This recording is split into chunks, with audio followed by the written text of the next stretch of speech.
আমার জানা মতে যে এই অভ্যুত্থানের বিশেষ করে গত এক যুগের বেশি সময় ধরে যারা আন্দোলন সংগ্রামে আমরা সহজ ছিলাম, যারা ওই রকম কেউ সরে এসেছে বলে আমার কাছে দৃশ্যমান না।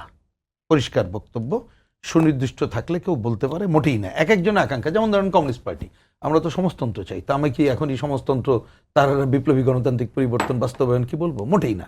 ইলেকশনে যাব, জনগণ রায় দিলে তখন যাবে। এই তিনটা কথা বলে শেষ করি। আমি মনে আজকে মনে হচ্ছে যতটুকু এখানে শুনলাম, জটিলতার অবসান আমি দেখছি না। কারণ আমাদের যদি আন্তরিকতা থাকতো তাহলে করা উচিত কি? বিচার, পরিষ্কার বক্তব্য। বিচারটা কি? অবশ্যই সবাই বিচার চাই, আমরা দৃশ্যমান দেখতে চাই, কিন্তু আপনি বিচার শেষ করা তো যুগেরও পরের ব্যাপার। তাহলে সেইটা নিয়ে তো কোনো দ্বিমত নেই। সংস্কার আপনি কতটুকু চান? আপনি কি সংবিধান ছুঁড়ে ফেলে দেবেন?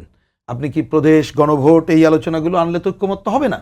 ঐক্যমত্য যদি করতে চান, ভালো নির্বাচনের জন্য যা যা সংস্কার তাই করতে হবে, আমি কোনো দ্বিমত দেখি না। আর নির্বাচন যত দেরি করবেন, কেন বলছি কারণ জানেন, ধরেন এই যে ডিসেম্বর পর্যন্ত আপনি মব সন্ত্রাস কি বন্ধ করতে পারছেন? জনগণ নিরাপত্তা আছে? দেশের স্বার্থবিরোধী অবস্থানগুলো দেখছেন না দিন দিন প্রকট হচ্ছে?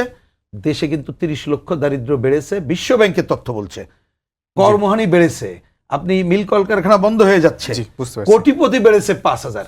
তা আপনি তো দুর্নীতি উচ্ছেদ করতে পারলেন না, তাহলে আপনি যে 2-4 দিন সময় চান, কেন দেবে জনগণ? সুতরাং দ্রুত নির্বাচনের তারিখ ঘোষণা করলেই এই বহু সংকটের অবসান হবে এবং নির্বাচন নিশ্চয়ই হতে হবে নির্দলীয় নিরপেক্ষ তদারকি সরকার অধীনে।